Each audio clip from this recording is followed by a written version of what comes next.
দেখি এটা আবার কি খেলনা। ওমা, এটা দিয়ে আমাকে ফেলে দিল। কি জিনিস এটা? এটা তো আমাকে ধরতেই হবে। আরে বাবা, ধরতে পারতেছি না কেন? দেখি তো মাম্মাম, দেখি তো এটা কি? আরে আমার কাছে একটু নিয়ে আসো না, আমি একটু দেখি এটা কি। আরে এটা তো ধরতেই পারতেছি না, আমি কিভাবে দেখবো?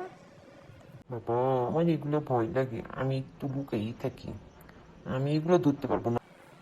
কোনোভাবেই তো এটাকে ধরা যাচ্ছে না, কি করবো? আমি ধরতেছি, আমি দেখতেছি এটা কি জিনিস। আমি এটাকে ধরেই ছাড়বো, দাঁড়া একটু অপেক্ষা কর, আমার উপরে একটু ভরসা রাখ, আমি এটা ধরেই ছাড়বো। দেখি